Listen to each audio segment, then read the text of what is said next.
हमारे यहाँ अगर इस दुनिया में, भारत में हिंदू धर्म का अगर जनाजा निकलते हुए देखना है तो किसी हिंदू की शादी में चले जाओ।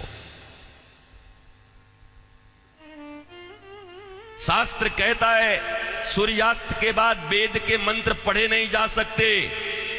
तुम राक्षसों की तरह अर्धरात्रि में विवाह कर रहे हो। अरे वो काल कुछ और था जब मुगल तुम्हारे यहां थे। रात के अंधेरे में बहू बेटियों को उठाकर ले जाते थे, दिन के उजाले में ले जाते थे, तो रात में छुप छुप करके अंधेरे में विवाह कर दिया करते थे। अब कौन मुगल और कौन अंग्रेज तुम्हारे पीछे पड़ा है? क्यों नहीं तुम सूर्यास्त के पहले विवाह करते हो, अभिजित मुहूर्त में करते हो? वेद तो वही कहता है।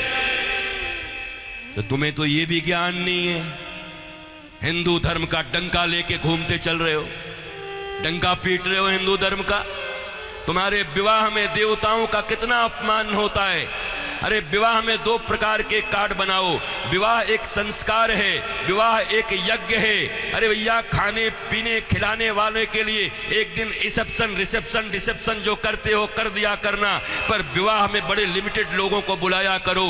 अपने परिवार, वो भी जो सनातन संस्कृति को मानते हैं, पवित्र रहते हैं। विवाह संस्कार में देवता आते हैं। तुम्हारे द्वारा किए गए यज्ञ के भाग को लेने के लिए अरे नाक पोंछते हुए, कान खुजाते हुए, पता नहीं क्या क्या करते हुए अगर तुम किसी को भोजन दो तो तुम्हारा बच्चा भोजन नहीं करता।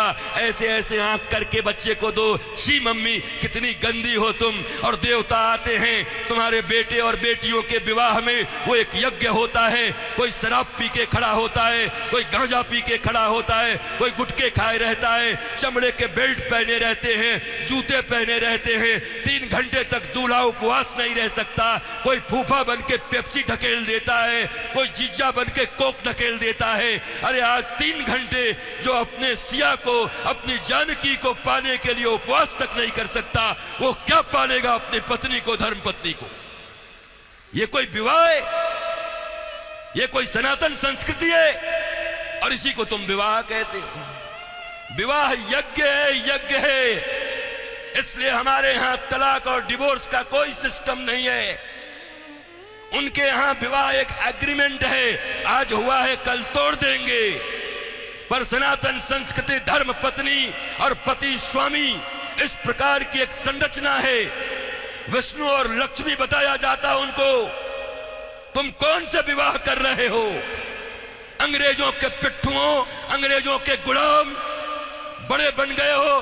भारत के पैसे खा करके उन पैसों से भारत को ये दिखा रहे हो अंग्रेजों और पाश्चात्य संस्कृति की तरह विवाह करके साधारण भारतीयों के मन में लोभ उत्पन्न कर रहे हो। और ये समाज के अग्रणी लोग बने हुए हैं, ये समाज के श्रेष्ठ लोग बने हुए हैं, ये समाज को दिशा दिखा रहे हैं, ये समाज को भोंडा प्रदर्शन कर रहे हैं, अपने दन का लोगों को दिखा रहे हैं। एक गरीब बेचारा विवाह करने में भी लज्जा करता है, इतना आडंबर बना दिया। विवाह एक यज्ञ है, बड़ा पवित्र यज्ञ है, सुंदर यज्ञ है, वेदियां बनती हैं। हमारे यहां दूल्हे दुल्हन, उनके वस्त्र कैसे होते थे? देखो आज के 50 साल पहले ही देखो ना, 50 साल पहले के फिल्म देख लो बॉलीवुड में, तो समझ जाओगे कैसे वस्त्र पहन करके विवाह करता हमारे यहाँ पर। क्योंकि बॉलीवुड भी या सिनेमा भी समाज का दर्पण होता है। और अब बदले हुए बॉलीवुड को देख लो कि अब कैसे विवाह करते हो। हमारे विवाह में हमारे वस्त्र, हमारे परिधान, फिर लेन देन इतना तो बनता है। 5 साड़ी तो बनती है, 21 साड़ी लगेगी ननद की। अरे कौन से ग्रंथ में लिखा है? कोई माई का लाल भारतवर्ष में किसी शास्त्र में मुझे दिखाए? कहां लिखा है ये लेन देन? तुम्हारी बुढ़िया पुराण में होगा।